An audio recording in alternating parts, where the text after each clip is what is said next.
Le musée de l'Homme, vous connaissez? Après 6 ans de travaux, ce musée situé au Trocadéro réouvre ses portes en octobre.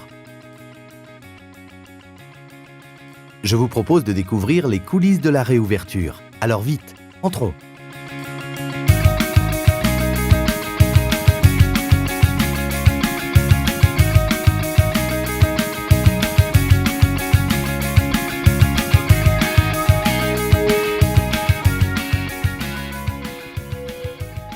Avec ses vues magnifiques sur la Tour Eiffel et les nouveaux aménagements architecturaux, le musée de l'Homme présente des espaces rénovés, dans un magnifique écrin.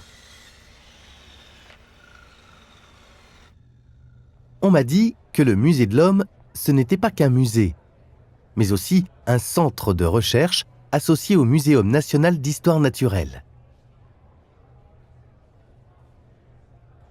Ici, les scientifiques cherchent à comprendre l'humain, sa nature complexe. Ça parle de l'évolution de l'homme dans le temps et dans l'espace, c'est-à-dire depuis la préhistoire jusqu'à demain. Et cela, partout sur la Terre. Le balcon des sciences propose aux visiteurs de découvrir le fonctionnement du centre de recherche sur l'évolution de l'homme et des sociétés.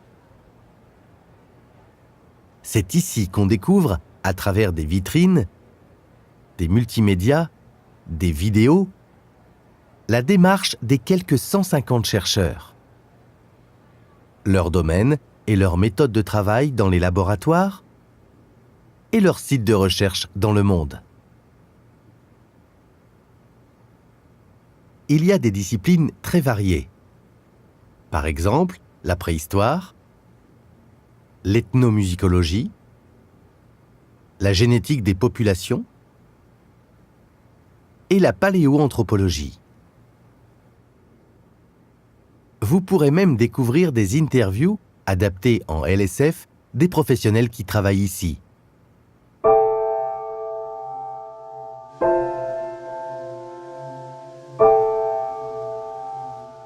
C'est un peu le chantier. Les vitrines viennent juste d'être installées. Les multimédias et les différents dispositifs sont en train d'être livrés. Et bientôt, ce seront les objets qui intégreront le parcours. D'ailleurs, je suis sûr que vous vous demandez de quoi est-ce que ça va parler. Le parcours muséographique est construit en 3 temps. Qui sommes-nous? D'où venons-nous? Où allons-nous? Il commence par explorer la nature humaine à travers différents aspects en croisant les approches des sciences de la vie et des sciences humaines, le corps, la pensée, le langage et la vie en société. La deuxième partie du parcours aborde le temps très long de notre histoire évolutive. Il s'agit par exemple de notre espèce, les Homo sapiens.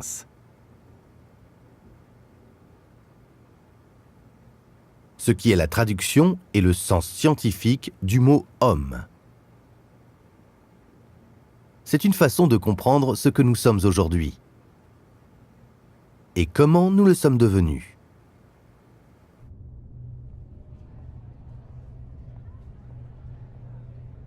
La dernière partie du parcours est ancrée dans le contemporain.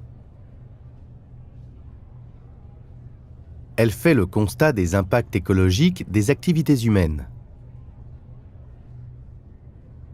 des effets socioculturels de la mondialisation,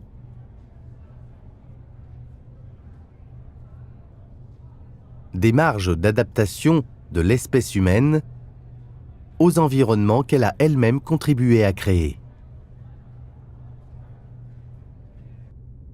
L'exposition temporaire d'ouverture, elle, dévoilera les coulisses du chantier qui s'est déroulé à l'abri des murs.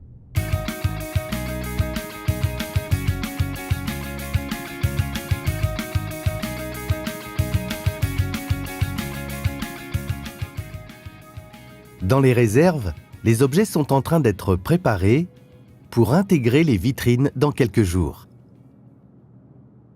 Ici, par exemple, un rhinocéros laineux vient d'arriver.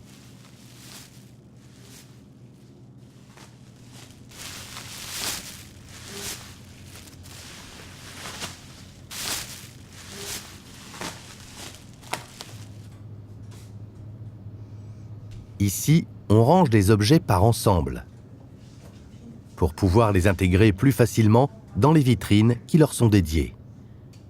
Par exemple, ici, il y a des bustes qui vont être exposés.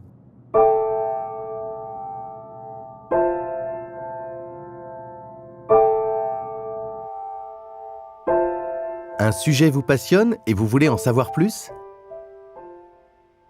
Il y aura aussi un centre de ressources multimédia avec un fond audiovisuel et notamment beaucoup de vidéos ethnographiques.